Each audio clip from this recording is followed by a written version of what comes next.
নমস্কার বন্ধুরা, সবাই কেমন আছেন? আমি বিনাল। আমি দীর্ঘ ৫ বছরের বেশি সময় ধরে শেয়ার বাজারের সাথে যুক্ত আছি। আজকের এই ভিডিওতে আমরা আলোচনা করব আজকে বাজারে যে ছোটখাটো কারেকশনটা আমরা লক্ষ্য করলাম, এটার পিছনে কোন কোন ফান্ডামেন্টাল কারণগুলো রয়েছে, কোন কোন গ্লোবাল নিউজ এটার পিছনে রয়েছে সেটা নিয়ে ডিসকাশন করব। তার সাথে সাথে আমাদের যে বাজেটের ডেট সেটা কিন্তু ফেব্রুয়ারির ১ তারিখে রবিবার। তো এই রবিবারে কিভাবে আমরা নিফটি ব্যাংক নিফটির মধ্যে ট্রেডিং সেটআপ বানাবো, কিভাবে আমরা ট্রেড করব সেটা নিয়েও ডিসকাশন করব। দেখুন, আমি লাস্ট যে ভিডিওটা বানিয়েছিলাম সেখানে কিন্তু আপনাদের সাথে শেয়ার করেছিলাম যে নিফটির লেভেল কি রয়েছে, ব্যাংক নিফটির লেভেল কি রয়েছে, নিফটির ভিতরে কিভাবে ট্রেড করব, ব্যাংক নিফটির মধ্যে কিভাবে ট্রেড করব, এগুলো নিয়ে কিন্তু ডিসকাশন করেছিলাম। এবং আমরা যে অ্যানালাইসিসটা করেছিলাম সেটা কিন্তু 101% কাজ করেছে মার্কেটে। তো যারা আমাদের ভিডিও কন্টিনিউয়াসলি দেখে তারা কিন্তু সেখান থেকে একটা বেনিফিট অলরেডি পেয়ে গিয়েছে। তো এই বাজেটের সময়ে কোন কোন সেক্টরগুলো উপরে যেতে পারে, কোন কোন সেক্টরের কোন কোন স্টকগুলো স্পেশালি উপরে যেতে পারে সেটা নিয়ে কিন্তু আমি অলরেডি একটা ভিডিও বানিয়েছি। আমি আই বটমে লিঙ্ক দিয়ে দেবো, আপনারা চাইলে ভিডিওটি চেক করতে পারেন। তো ভিডিও শুরুর প্রথমে সবাইকে রিকোয়েস্ট করব, যারা এখনো পর্যন্ত চ্যানেলটিকে সাবস্ক্রাইব করেননি দয়া করে চ্যানেলটিকে সাবস্ক্রাইব করে রাখবেন। আপনি এই চ্যানেল থেকে ট্রেডিং সম্পর্কিত যাবতীয় তথ্য সম্পূর্ণ ফ্রিতে কিন্তু আপডেট পেয়ে যাবেন। তো আসুন দেরি না করে আজকের ভিডিওটি এবার আমরা শুরু করি। তো প্রথমে আমরা ফান্ডামেন্টাল কারণগুলো নিয়ে ডিসকাশন করব, তারপর আমরা টেকনিক্যাল চার্টে নিফটি ব্যাংক নিফটির মধ্যে কিভাবে ট্রেডিং করব সেটা নিয়ে ডিসকাশন করব এবং খুবই সংক্ষেপে আজকে আমরা আলোচনা করব। তো আসুন দেখে নিই ফার্স্ট পয়েন্ট আমাদেরকে কি বলছে। ফার্স্ট পয়েন্ট বলছে কেন্দ্রীয় বাজেট 2026 নিয়ে অনিশ্চয়তা। কি বলছে, আগামী রবিবার 1 ফেব্রুয়ারি ভারতের কেন্দ্রীয় বাজেট পেশ করবেন অর্থমন্ত্রী নির্মলা সীতারামন। বাজেটে কর কাঠামোতে কোনো পরিবর্তন আসবে কিনা বা নতুন কোনো কঠোর নীতি ঘোষণা করা হবে কিনা, এই আশঙ্কায় বিনিয়োগকারীরা নতুন কোনো বড় ঝুঁকি নিতে চাইছেন না। ফলে বাজারে এক ধরনের অপেক্ষা করো এবং দেখো ওয়েট অ্যান্ড ওয়াচ নীতি কাজ করছে। তাহলে বুঝতে পারছেন যে বাজেটের যে এখানে মানে কর কাঠামোতে কোনো পরিবর্তন হবে কিনা, মানে এখানে অনেকে বুঝতে পারছেন না এই বিষয়টা নিয়ে, কিন্তু অনেকের ভিতরে সংশয় কাজ করছে। কোনো কঠোর স্ট্রিক্ট রুল করে দিল, কোনো জায়গায় ট্যাক্স বাড়িয়ে দিল, এটার কিন্তু একটা আশঙ্কা থেকে যায় যে বাজেটে কি কি পরিবর্তন হতে পারে। সেটার কারণে কিন্তু একটা আনসার্টেনিটি কাজ করছে। আর সবাই কিন্তু এখানে ওয়েট করে দেখছে যে সানডেতে কিন্তু তারা সেটা আগে দেখবে যে কি রুলস রেগুলেশন আসছে বাজারে, তারপর কিন্তু তারা এখানে কিন্তু আবার ইনভেস্টমেন্ট করা শুরু করবে। তো এখানে কিন্তু একটা আনসার্টেনিটি কাজ করছে। আসুন দেখে নিই সেকেন্ড পয়েন্ট আমাদের কি বলছে। তো সেকেন্ড পয়েন্ট বলছে বিশ্ব রাজনীতি ও ভূ রাজনৈতিক উত্তেজনা, জিওপলিটিক্যাল টেনশন। এটা কিন্তু খুবই বড় পয়েন্ট এবং এই পয়েন্টটার জন্যই এই যে টেনশনটা এখানে বাজারে রয়েছে এটার কারণে কিন্তু এটা কিন্তু মেন মানে প্রবলেম, বাজারে যে আনসার্টিনিটিটা চলছে এটার মেন প্রবলেম কিন্তু জিওপলিটিক্যাল টেনশন। ঠিক আছে, তো এখানে আবার নতুন কাজ বাজ এখানে শুরু করেছে ডোনাল্ড ট্রাম্প। দেখুন কি বলছে, যুক্তরাষ্ট্র ও ইরানের মধ্যে, যুক্তরাষ্ট্র মানে আমেরিকার কথা বলা হচ্ছে, এ আবার ইরানের পিছনে পড়ে গিয়েছে। প্রথমে গ্রিনল্যান্ড দখল করছিল, তারপর চীনের সাথে লাগছিল, ভারতের উপরে ট্যারিফ বাড়াচ্ছিল, এখন আবার ইরানের পিছনে পড়ে গিয়েছে হাত ধুয়ে। ঠিক আছে, তো কি বলছে, যুক্তরাষ্ট্র ও ইরানের মধ্যে নতুন করে উত্তেজনার সৃষ্টি হয়েছে। মার্কিন প্রেসিডেন্ট ট্রাম্পের ইরান নিয়ে কড়া হুঁশিয়ারি বিশ্ববাজারে অস্থিরতা বাড়িয়ে দিয়েছে। এ কারণে বিশ্বজুড়ে বিনিয়োগকারীরা শেয়ার বাজার থেকে টাকা তুলে নিরাপদ সম্পদ হিসাবে সোনা ও রূপাতে বিনিয়োগ করছেন। আজ বিশ্ববাজারে সোনার দাম রেকর্ড উচ্চতায় পৌঁছেছে। তো দেখুন এখানে গোল্ড কিন্তু একটা হাই মেরে সেখান থেকে কিন্তু আবার ক্র্যাশও হয়ে গিয়েছে। সেই আপডেটটা কিন্তু এখানটায় দেওয়া হয়নি। তো এটাই হচ্ছে ব্যাপার। আমেরিকা যে কাজবাজগুলো করছে, আমেরিকা যে বিভিন্ন দেশের সাথে যুদ্ধ সংক্রান্ত পরিস্থিতি তৈরি করছে, বিভিন্ন দেশের সাথে ট্যারিফ মানে বাড়ানোর হুমকি দিচ্ছে মানে বিভিন্ন দেশের উপর। তো এটার কারণে কিন্তু একটা আনসার্টেনিটি বাজারে চলছে এবং বিনিয়োগকারীরা কিন্তু কোনো ধরনের ভরসা পাচ্ছে না। স্টক মার্কেটে বা শেয়ার বাজারে কিন্তু কোনো ধরনের ভরসা পাচ্ছে না। সেই কারণে কিন্তু তারা সেলফ ইনভেস্টমেন্ট হিসেবে সোনা এবং রূপোতে কিন্তু ইনভেস্টমেন্ট করছে। তো এটা কিন্তু একটা জিওপলিটিক্যাল টেনশন। তো এটার কারণেই বাজারে সবচাইতে বড় ধরনের কিন্তু ক্রাইসিস তৈরি হচ্ছে। এটাই কিন্তু সবচাইতে বড় রিজন, বাজারে যে আনসার্টেনিটি চলছে এটা সবচাইতে বড় রিজন কিন্তু এই জিওপলিটিক্যাল টেনশন। তো আসুন দেখে নিই থার্ড পয়েন্ট আমাদের কি বলছে। তো 3 নম্বর পয়েন্ট বলছে জ্বালানি তেলের দাম ও টাকার মানের পতন। কি বলছে, ইরান ও আমেরিকার উত্তেজনার ফলে অপরিশোধিত তেল বা ক্রুড অয়েলের দাম এক ধাক্কায় প্রায় $70 কাছে পৌঁছে গেছে। ভারত যেহেতু তেলের বড় আমদানিকারক, তাই তেলের দাম বাড়লে দেশের অর্থনীতিতে মুদ্রাস্ফীতির চাপ বাড়ে। দেখুন আমি অনেক ভিডিওতেই আপনাদেরকে বলেছি, যখন ক্রুড অয়েলের দাম বাড়ে, যখন গোল্ডের দাম বাড়ে, তখন স্টক মার্কেটে শেয়ার প্রাইস কিন্তু আস্তে আস্তে নিচে আসা শুরু করে বা শেয়ার মার্কেটে কিন্তু ক্র্যাশ হয়। কেন হয় দেখুন, এই ক্রুড অয়েল বা এখানে গোল্ড বা সিলভার এরা আসলে কমোডিটি, আর কমোডিটি কখন বাড়ে? যখন কোনো আনসার্টেনিটি তৈরি হয়, মানে দেশে একটা যুদ্ধকালীন পরিস্থিতি তৈরি হচ্ছে বা এক দেশ আর এক দেশের উপরে বিভিন্ন ধরনের এইভাবে ট্যাক্স বাড়াচ্ছে বা টেরিফ লাগাচ্ছে। তো এরকম কন্ডিশনে কিন্তু আপনি দেখতে পাবেন যে কমোডিটির প্রাইস উপরে যাবে। কেন যাবে? কারণ সবাই একটা সেফ ইনভেস্টমেন্ট খুঁজছে। কারণ এখানে যখন যুদ্ধকালীন পরিস্থিতি তৈরি হবে শেয়ার বাজারে কিন্তু ধস নামার সম্ভাবনা বাড়বে, সেই জন্য সবাই কিন্তু এখানে সেফ ইনভেস্টমেন্ট হিসেবে গোল্ড বা ক্রুড অয়েলে ইনভেস্টমেন্ট করছে।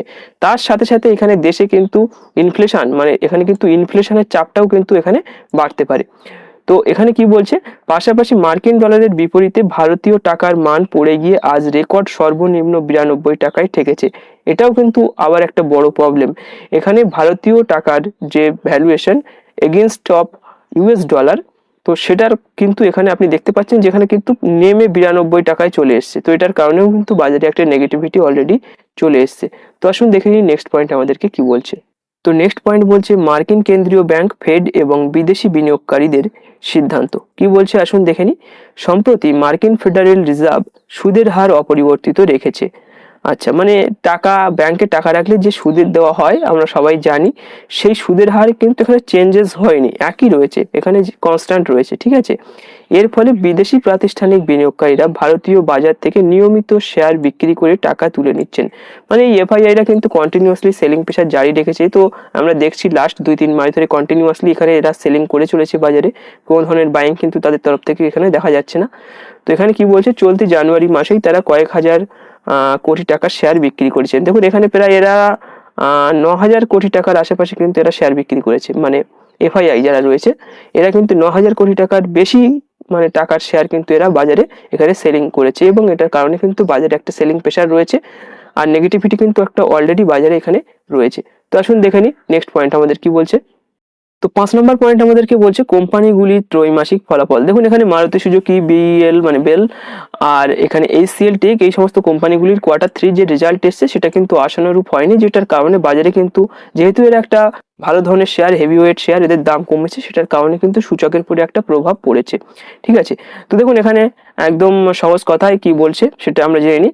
বড় ইভেন্টের আগে, মানে বড় ইভেন্ট আমাদের সামনে কোনটা রয়েছে, আমাদের সামনে বড় ইভেন্ট বলতে যেটা রয়েছে সেটা কিন্তু বাজেট রয়েছে। ঠিক আছে, তো বাজেটের আগে সাধারণত বাজার কিছুটা অস্থিতিশীল থাকে, মানে কেউ এখানে ইনভেস্টমেন্ট করতে চাইছে আবার কেউ চাইছে না, বুঝতে পারছে না যদি কোনো চেঞ্জেস হয়, যদি কোনো ট্যাক্স বাড়িয়ে দেয়, এটার কিন্তু একটা ভয় অনেকের ভিতরে কাজ করছে। ঠিক আছে, তো সেই জন্য বাজার কিন্তু একটা, বাজারের ভিতরে একটা আনসার্টিনিটি রয়েছে।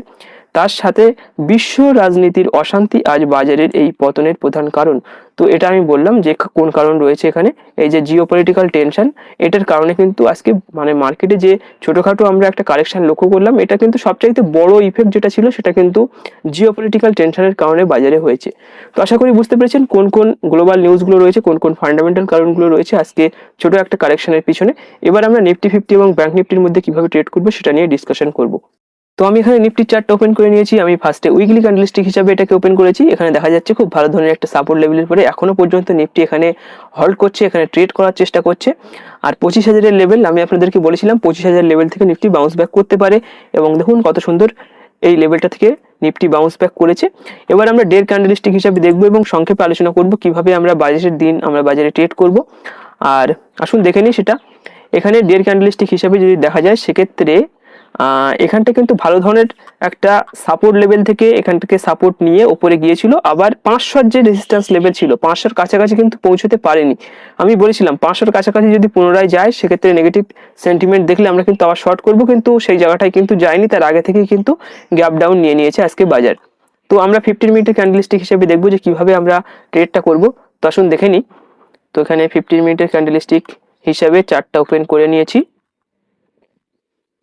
তাহলে এখানে আমরা কিভাবে ট্রেডিং করব দেখুন, আমি আগের ভিডিওতে কি বলেছিলাম, আগের ভিডিওতে আমি বলেছিলাম যে এই যে 200 লেভেল রয়েছে, 25,200 লেভেল রয়েছে, এই লেভেলটায় আবার যদি বাজার আসে এই লেভেলটা থেকে, আমি কিন্তু এটা কিন্তু আগে থেকেই টানা রয়েছে, এই যে আপনি দেখছেন যে লাইনটা টানা রয়েছে, যে রেজিস্ট্যান্স লেভেলটা টানা রয়েছে, এটা কিন্তু আগে থেকেই টানা রয়েছে। আমি বলেছিলাম যে এই লেভেলটা থেকে কিন্তু বাজারে আবার একটা এখান থেকে কারেকশন আসতে পারে, আবার 200 লেভেলের কাছাকাছি যদি আসে সেখান থেকে বাউন্স ব্যাক করতে পারে, এই জায়গাটায় কিন্তু আসলে আমরা বাই করতে পারি। তখন ঠিক এই জায়গাটা থেকে কিন্তু বাজার উপরে চলে গিয়েছে, এটা কিন্তু আমি ডিসকাশন করেছিলাম আপনাদের সাথে। ঠিক আছে, আচ্ছা তাহলে এবার আমরা কিভাবে ট্রেডিংটা করব। দেখুন এখন যে কন্ডিশন লক্ষ্য করা যাচ্ছে এটা কিন্তু সেই সেম রেজিস্ট্যান্সের কাছাকাছি গিয়ে এখান থেকে রেজিস্ট্যান্স ফেস করছে। তো এখানে দুটো কন্ডিশন হতে পারে। তো কেমন কন্ডিশন হতে পারে, আমরা এখানে ওয়েট করব। বাজার দেখুন এখন চলছে 25,320 কাছাকাছি বা 15-র কাছাকাছি কিন্তু এখানটায় চলছে, ঠিক আছে। তাহলে যদি বাজার এই লেভেলটা থেকে উপরে আসে এবং আমাদের যে রেজিস্ট্যান্স লেভেল রয়েছে সেটা কিন্তু এটা কিন্তু আমাদের রেজিস্ট্যান্স রয়েছে। রেজিস্ট্যান্স কত আছে আমাদের? রেজিস্ট্যান্স আছে 25,370-এর কাছাকাছি রেজিস্ট্যান্স আছে, ঠিক আছে। তো 25,370-এর উপরে যদি কোনো বুলিশ ক্যান্ডেলস্টিক এসে ক্লোজিংটা করতে পারে সেক্ষেত্রে কিন্তু এখানে ব্রেকআউট হয়ে যাবে এবং এই লেভেলটা থেকে কিন্তু বাজার এখানে 25,500-র কাছাকাছি চলে আসতে পারে, অনায়াসেই কিন্তু চলে আসতে পারে। কিন্তু আমার মনে হচ্ছে এই মুহূর্তে যেহেতু এই লেভেলটা মানে ক্রুশিয়াল একটা লেভেল রয়েছে এবং এই লেভেলে কিন্তু একটা অলরেডি রেজিস্ট্যান্স ফেস করছে, তাহলে বাজার কিন্তু এই লেভেলটা থেকে নিচে আসতে পারে এবং এই যে 200 লেভেল রয়েছে এই 200 লেভেলে কিন্তু আরো একবার এসে টেস্ট করতে পারে, ঠিক আছে। এটা আমার পার্সোনালি মনে হচ্ছে। তো আমরা দুটো কন্ডিশনে ট্রেড করব। আমরা কিন্তু ওয়েট করব কখন আমরা ট্রেডটা ওপেন করব। ট্রেড আমরা তখনই ওপেন করব যদি বাজার যে লেভেলটায় ট্রেড করছে ওই লেভেলটা থেকে আস্তে আস্তে নিচে আসি এবং এখানে 25,200-র কাছাকাছি আসে এবং 25,200 লেভেলে যদি এরকম ধরনের কোনো ক্যান্ডেলস্টিক দেখতে পান, দেখে নিন ভালো করে দেখুন, এখানে এরকম ধরনের বুলিশ ক্যান্ডেলস্টিক যদি তৈরি হয় 25,200 লেভেলে, সেক্ষেত্রে কিন্তু আমরা এই লেভেল থেকে আবার একটা লং সাইডে এন্ট্রি করতে পারি। আমাদের টার্গেটটা কিন্তু যে লেভেলটায় মার্কেট চলছে ঠিক এর কাছাকাছি হবে, মানে 25,370-এর কাছাকাছি কিন্তু আমাদের টার্গেটটা হবে। আদারওয়াইজ আমরা যে লেভেলটায় বাজার চলছে এই লেভেলটা থেকে যদি বাজার উপরে চলে আসে, এখানে কোনো বুলিশ ক্যান্ডেলস্টিক তৈরি হয় এবং যে ক্যান্ডেলস্টিকটা আমাদের এখানে কোন লেভেলটাকে ব্রেক করতে হবে, 25,370-এর লেভেলটাকে ব্রেক করতে হবে, ঠিক আছে। তো 25,370-এর উপরে যদি বাজার কোনোভাবে চলে আসে, এখানে যদি বুলিশ ক্যান্ডেলস্টিক তৈরি হয় সেক্ষেত্রে আমরা এন্ট্রি করব। আদারওয়াইজ যদি 200-এ আসে এবং 200-র এখানে যদি একটা ভালো ধরনের বুলিশ ক্যান্ডেলস্টিক তৈরি হয় সেক্ষেত্রে আমরা এন্ট্রি করব। তো এই দুটো কন্ডিশনে কিন্তু আমরা নিফটির ভিতরে এন্ট্রি করতে পারি, আদারওয়াইজ আমরা এন্ট্রি করব না। মার্কেট কিন্তু বাজেটের দিন প্রচন্ড পরিমাণে ভোলাটাইল থাকবে, আমি আগে থেকেই বলে দিচ্ছি, কেননা এটার এক্সপিরিয়েন্স কিন্তু আমার আছে। তো এবার আমরা ব্যাংক নিফটি নিয়ে একটু ডিসকাশন করে নেব। তো আমি এখানে ব্যাংক নিফটির চার্টটা ওপেন করে নিয়েছি ডেলি ক্যান্ডেলস্টিক হিসাবে। দেখুন এখানে ব্যাংক নিফটি কিন্তু আমরা যে লেভেলটা এখানটায় ড্র করে রেখেছিলাম 60,000-এর লেভেল, এক্স্যাক্টলি সেই লেভেলটা থেকে কিন্তু প্রাইস কারেকশন হয়েছে। আর এখানে যে মুভটা করেছে এটা কিন্তু আমি আপনাদের সাথে শেয়ার করেছিলাম। আর দেখুন এক্স্যাক্টলি সেই সাপোর্টের উপরে কিন্তু এসে আবার ব্যাংক নিফটি এখানে ট্রেড করছে। তাহলে কিভাবে আমরা ট্রেড করব বাজেটের দিন আসুন সেটা দেখে। তো আমি এখানে 15 মিনিটের ক্যান্ডেলস্টিক ওপেন করেছি ব্যাংক নিফটি। তো এখানে আমরা কিভাবে ট্রেড করবো আসুন জেনে নিই। তো দেখুন যে লেভেলটায় ব্যাংক নিফটি চলছে এটা কিন্তু একটা সাপোর্ট লেভেল, ভালো ধরনের সাপোর্ট লেভেল কিন্তু এখানটায় রয়েছে। যদি ব্যাংক নিফটি এই লেভেলটায় ভালো ধরনের একটা ক্যান্ডেলস্টিক তৈরি করে, মানে দেখুন এখানে যে একটা বুলিশ এনগালফিং ক্যান্ডেলস্টিক বানিয়েছে, ঠিক এরকম ধরনের ক্যান্ডেলস্টিকটা যদি একটা এই জায়গায় তৈরি করে সেক্ষেত্রে কিন্তু আমরা এই লেভেলটা থেকে একটা লংয়ে যেতে পারি। তারপর দেখুন প্রাইসটা আবার 70,000-এর কাছাকাছি যেতে পারে। আর যদি এই লেভেলটা ব্রেক করে, মানে এখানে আমাদের লেভেলটা রয়েছে 500-500-র নিচে যদি কোনো কারণে ব্যাংক নিফটি চলে আসে সেক্ষেত্রে কিন্তু ব্যাংক নিফটি আরো নিচে চলে আসতে পারে, মানে 300-র লেভেলটায় কিন্তু এখানটায় এসে টেস্ট করতে পারে। তো খেয়াল রাখবেন যদি 500-র লেভেলটা 500-র নিচে চলে আসে ব্যাংক নিফটি সেক্ষেত্রে কিন্তু আমরা শর্ট পজিশন ওপেন করতে পারি, মানে এখানটায় 524-এর আমাদের কিন্তু লেভেল রয়েছে, মানে 500 যখনই চলে আসবে, মানে এই লেভেলটাকে যখনই ব্রেকডাউন করবে তারপর কিন্তু ব্যাংক নিফটি এই 300-র লেভেলটাকে অনায়াসে টেস্ট করতে পারে। আদারওয়াইজ এই লেভেলটা যদি এরকম ধরনের কোনো বুলিশ ক্যান্ডেলস্টিক তৈরি হয় সেক্ষেত্রে কিন্তু আমরা লং সাইডে এন্ট্রি করতে পারি এবং এই লেভেলটা থেকে কিন্তু 70,000-এর কাছাকাছি মানে 60,000-এর কাছাকাছি এখানে ব্যাংক নিফটি কিন্তু অনায়াসেই চলে আসতে পারে। তো এটাই হচ্ছে কারেন্ট সেটআপ ব্যাংক নিফটির ভিতরে। আশা করি বুঝতে পেরেছেন যে নিফটির ভিতরে কি কন্ডিশন রয়েছে, ব্যাংক নিফটির ভিতরে কি কন্ডিশন রয়েছে, ওভারঅল গ্লোবাল মার্কেটে কি কন্ডিশন রয়েছে, সবকিছু আজকের ভিডিওতে ডিটেলসে ডিসকাশন করলাম। তো আজকের এই ভিডিওটি এখানেই শেষ করব। ভিডিওটি ভালো লাগলে অবশ্যই ভিডিওটিকে একটি লাইক করবেন, বন্ধুদের সাথে শেয়ার করবেন এবং আপনি যদি আমাদের ইউটিউব চ্যানেলে প্রথমবার ভিজিট করেন সেক্ষেত্রে অবশ্যই চ্যানেলটিকে সাবস্ক্রাইব করে পাশে থাকবেন। ধন্যবাদ।